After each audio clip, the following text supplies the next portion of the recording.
Technology, science, zombies, and all things that I consider fun, that's what I like.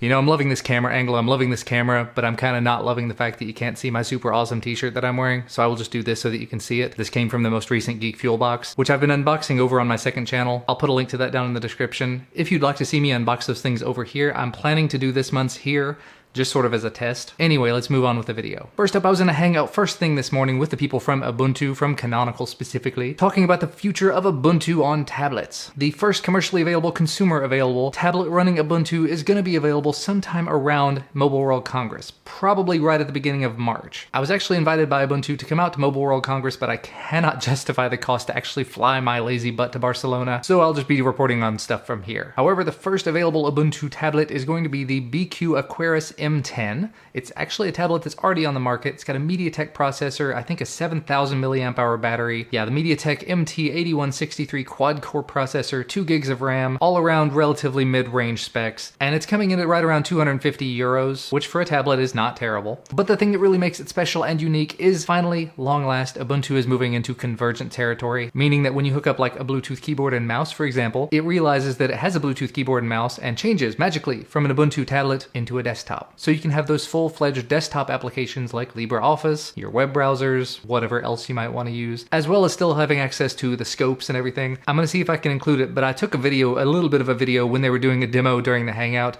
It looks kind of terrible just because of the quality of the stream that I got, but there you have it. In a little bit of bad news, GoPro is going to be slimming down its lineup. It's bad news and it's good news. It's bad news for somebody like me who literally just picked up the GoPro Hero 4 Session. Absolutely loving this thing. I love the size. I love the video quality out of it. It's not the best that I've ever seen or anything. It's actually pretty well on par with my Xiaomi Yi camera. I point because it's over there. Unboxed this not too long ago. Still haven't reviewed it, but I've been using it for all the quadcopter videos that I've done since. But this is going the way of the dodo. This beautiful little thing in this little package that they sliced the price in half is going away, as well as all the low-end Hero 4 devices, or the Hero Plus, the 129, 139, anything that's less than $400 basically is going to get cut, I think. Making way for the Hero 5 when it does become available, and all of the higher-end black, silver, blue, green, polka-dotted heroes that they've got available. This comes very shortly on the heels of them cutting a bunch of their staff. Like 7% of their staff got laid off. Moving along though, because that's a downer. There was a video that popped up on CNET. It's a YouTube video, so you'll probably end up on the YouTube channel anyway. But it was showing the evolution of zombies over the last 100 years.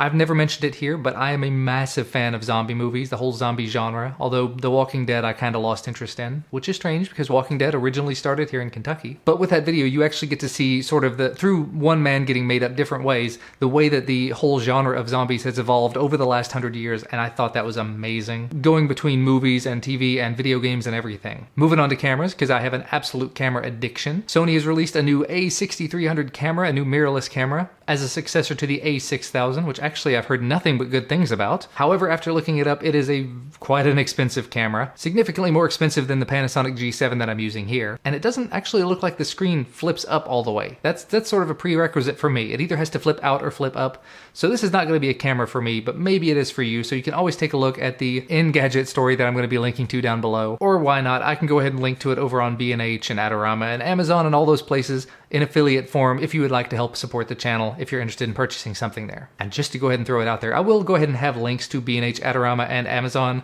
down in the very bottom of the video description. If you want to use those when you shop on those sites, it does definitely help support the channel, and I would appreciate it. Speaking of being able to make it to Barcelona. Anyway, let's move on to a little bit of gaming news. My son is absolutely obsessed with Rocket League. I play it with him all the time, but somebody figured out a way to get outside of the arena in Rocket League. If you're not familiar with Rocket League, it's basically soccer, football, with fast cars in an arena. You can blow up the other cars. The ball is the size of the car. It's an absolutely amazing game, and it's like 20 bucks on Steam, or it comes free on the PS4, I think. But this guy figured out a way to get outside of the arena, and he finds out you can just keep going and going. Like, there's actual set generated outside of the arena that goes on for a pretty long ways. Just sort of an interesting video. You might want to check it out. Speaking of interesting videos, according to a story I read on Gizmodo, and I think I saw it on a bunch of other sites, They say that YouTube is working on live streaming 360 video. You can already do 360 VR style video if you've got the equipment to do it, but there's not a way to do it live streaming wise. I'm actually still looking for a good 360 VR type camera. I think it would be cool to have. I've been looking at things like the Ricoh Theta S, but that's neither here nor there. If you have any suggestions for a 360 camera that's really, really good quality, that's not $1 billion, let me know down below. But anyway, if we can ever get to the point where YouTube does it live streaming with that, that would be both amazing and not so amazing, because there's a lot of things you may not want to show 360 live, so you'd have to be really, really careful what you're doing with it. But either way, the future does look bright. A software engineer over at Google named Max Braun, not the first person to do this, but the first person to do it in this awesome way, put Google Now into a mirror. And I went through the site and I looked at the way that he did it, and it doesn't look extremely complicated. He built it on top of a Chromecast, and he said that it'll work on a Fire TV, a bunch of other little teeny streaming devices that are like $20, $30, $40 devices. You buy a two-way mirror, you buy the screen to put up on it, and I think it was actually just like a monitor that he took the screen out of, and you put it behind the two-way glass so it just presses up against it, and you run the UI on top of it. And you've got a whole bunch of other wires and stuff you got behind the mirror. Definitely a project I would love to see. I would love to have in my own bathroom. To come in the morning, you hit the power button, or have it automatically come on when the lights come on or something. Maybe even add in the ability to have it talk to you.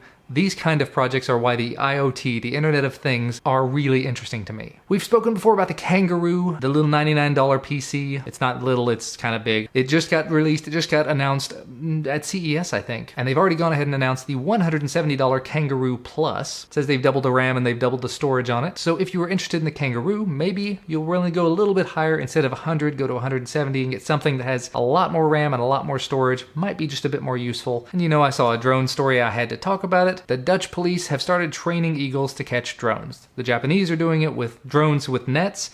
The Dutch are going to be using eagles to swoop in and grab them out of the air. So apparently birds of prey are really good at catching drones. So be careful when you're flying over in that area. Now on to Internet of Things thing. Amazon is going to be bringing Alexa, their Amazon Echo AI assistant thing. They're going to be putting it in the Fire TV and the Fire TV stick. As a person who owns, I think probably three Fire TV sticks at this point, I'm kind of excited about that. Before too much longer, you should be able to say Alexa and have your Fire TV or all of the Fire TV devices in your house reply. And when you're doing that, you may be able to tell it to play Spotify. Amazon has added the ability to play Spotify into the Echo, which is interesting and entertaining and everything, but not as much as saying, Alexa, order pizza. Amazon has integrated the Echo with Domino's. Domino's has already been pretty good as far as I've seen with being able to order online and having live status updates and everything, but I did actually test this earlier. I didn't order a pizza because you have to actually go into your Alexa app and give it all of your payment information and enable it, so your kids aren't just going to immediately be able to do it. But I was able to say, Alexa, order pizza, and she did reply in an appropriate way.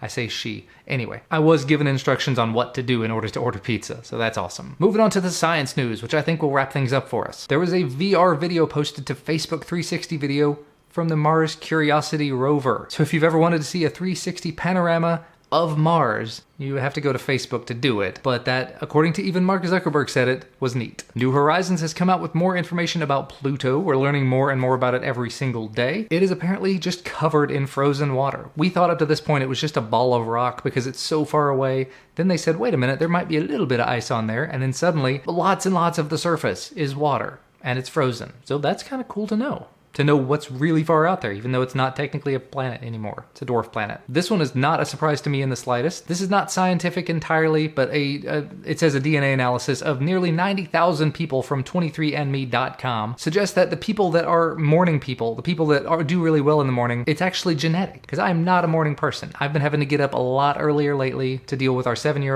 almost 7-year-old, and that has been ridiculously difficult because I'm not a morning person. My parents are morning people though, so maybe it is not genetic. I can't say myth busted or myth confirmed in that case. They're suggesting that it is genetic, which would mean one way or the other I can't really change the fact that I'm not a morning person, even though I would like to be. I'm so productive in the mornings. Links to everything that I talked about can be found down in the video description as usual. Thank you guys so much for watching. Thank you for supporting this series. I definitely appreciate it, and I'm having a load of fun doing it. Remember to leave a thumbs up below if you like this video, and you can subscribe if you want to see these videos, or drone videos, or tech videos, or all of the other things that I cover on this channel, and we will see you again next time. Yeah, that's really doing well in the wind. I will say the one problem with it is just it's so small that it's hard to keep track of the orientation at distance because I can't see it.